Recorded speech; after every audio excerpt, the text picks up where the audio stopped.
Blood of Zeus, final season review.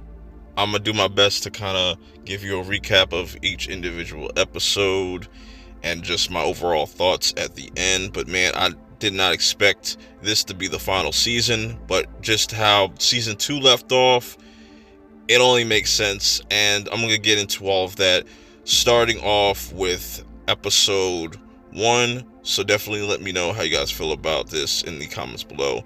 So episode 1, we pick up right where we left off, where Heron got stabbed by Hades, and this caused Gaia to kind of go off and just spaz and let the Titans loose, well, at least one of them, Typhon. And this shit was just chaos from start to finish. People are just getting absolutely brutally murdered. Some of the gods had to retreat. You got Seraphim and Heron going on their own kind of side mission before they can even think of going against somebody like Kronos, because Kronos, he gets unleashed, and now he has a vendetta against, the other gods. And you see Hades trying to kind of get out of there, even though this is all his fault. Him trying to get to his children as quick as possible. But Persephone isn't able to get into the underworld because it's still springtime, or it's still winter. I forget exactly how he worded it, but there's some limitations to that. But things are absolute chaos, as now that Kronos is loose and he has pretty much brought back all the Titans, he wants to take back his power. Persephone has to kind of stay back to kind of buy Hades some time for him to go get his children into safety. He gave him some things to go to sleep. I don't know if that's putting them to sleep for good, but they are sleeping. And that was a really sad kind of moment. Hades tries to pull up on Kronos, absolutely fails, gets his ass whooped. And then he starts to ask Hades, like, yo, where is Zeus? Why are you protecting him? Where is he being held at? And Hades is not giving up no names. So he starts to throw people into the abyss. And now throwing people into an abyss, especially immortals, it kind of just deletes you. And there's pretty much no coming back from that. So then, Hades still isn't talking. And this is where Kronos starts to threaten Persephone's spirit and says, yo, bring me Persephone's spirit because she just died, which is so savage, man. But before he's able to get Persephone in there, he takes Ares, and I forget the other dude's name, but Ares at least tries to still go out with a fight, even though, there's nothing he can really do. He gets thrown into the abyss, and man, that shit is so fucking brutal. Meanwhile, you have Seraphim and Heron getting ready to go on this mission to get this necklace, because this necklace will allow Seraphim to get the priestess to a safer place in the underworld, to get to the fields where their mom is and whatnot. And what a journey that is. So going back to Hades and Persephone and whatnot, one of the judges ends up telling exactly where Zeus's location is. But of course, before Kronos gets there, Zeus is able to escape because of Hera. Hera still loves Zeus and is willing to do whatever she can. And I like this kind of turn that Hera has taken, and a lot of characters have kind of realized their mistakes, and her going to the fields to talk to Heron's mother and Seraphim's mother to kind of figure out why Zeus never loved her the way she loves her. So now Kronos is pretty pissed about this, decides to throw Persephone over the edge into the abyss, but then Hermes is able to save her real fast. And the way they're animating Hermes in this whole entire season was just incredible.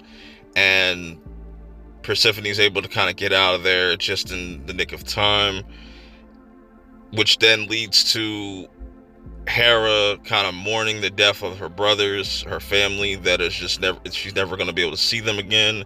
She gets also a new arm, a little bit of an upgrade.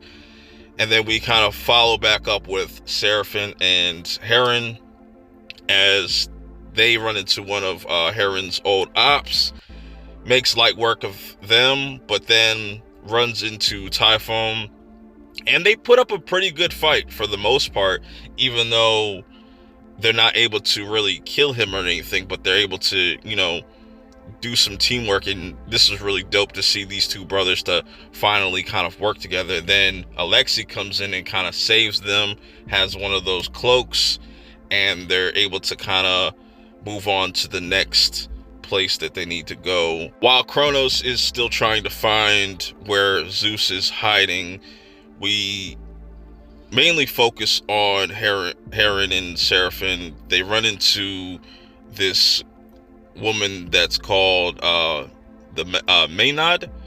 I just like to call them the Yellow Jackets, because that's what it kind of reminded me of. This was really cool because she uses like some type of like witchcraft or something like that to make them kind of see these visions, but Heron's able to kind of use his power, and Heron's like a lot powerful than he has ever been, and he's able to kind of break this spell and force her to tell her where to find this guy right here at the face. And this guy is going to allow them to get to where they need to find this necklace that's going to help them save the priestess soul and let her go to the fields, because things are just getting way too chaotic. Then we see Hera meeting up with the Cyclops over here. I'm drawing a blank on his name. I literally had it in my head, but this plays into the overall end game because they need Hades' staff to get Zeus free from being captive.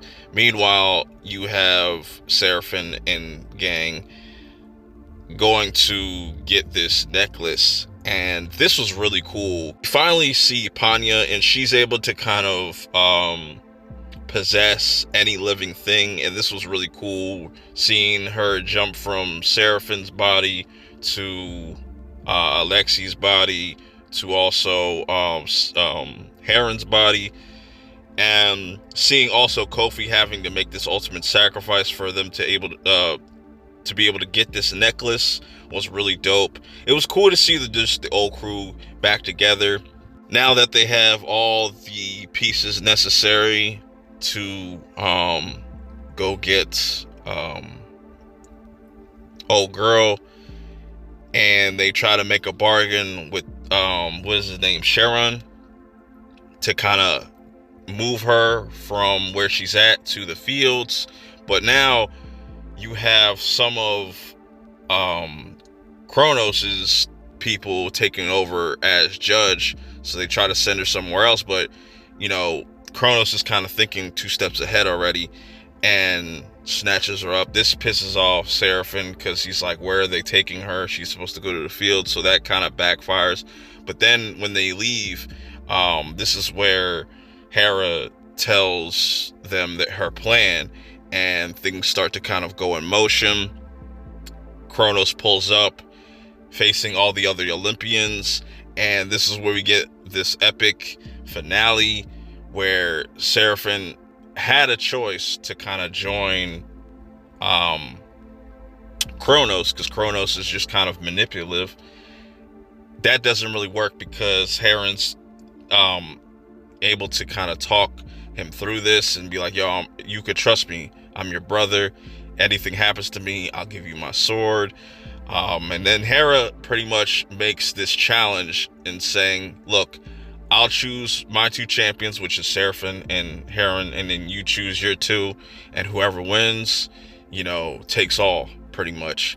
And we also get this reveal by Demeanor that she is the one that cut Heron's life string, and he had a choice to get it. He can get it resewn, but then he's like, no, I'd rather just let things go as it's going.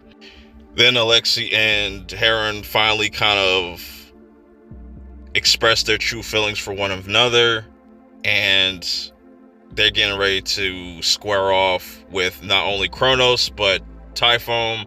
And this was a really good back and forth, but the whole plan was to kind of buy some time for them to sneak around and steal the staff and release Zeus. Heron ends up making an ultimate sacrifice, and then Zeus comes in with the assist, and the gods are able to kind of get everybody out of here. Typhon gets his head chopped, and Seraphim lands the final blow. And I've always said that Seraphim seemed like the main character throughout this whole entire series. Heron is the hero, but Seraphim is the one that was prophesized, pretty much.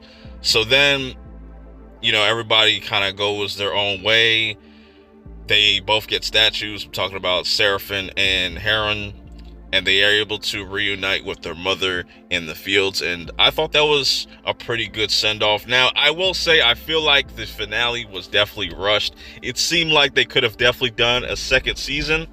Overall, I will say I'm satisfied on how things ended. I think all the characters got closure in their own way. The themes that they were tackling, forgiveness, redemption, I think really they nailed that home. Will they do a sequel series? Because I think they could do a lot with this franchise or just this brand. Do a lot of just spin-offs, because the way that they explored the world was really dope, which made me think like, they could have definitely just had this be the build up to the clash with Kronos. But Kronos was a really good villain, and overall, just shout outs to the team that animated this as well. They did a great job from season 1 to season 3. You definitely see the improvement with the animation. I can't wait to see what they do next. But let me know your thoughts in the comments below about this final season. Did it deliver? Let me know. Till next time, I'm out. Peace.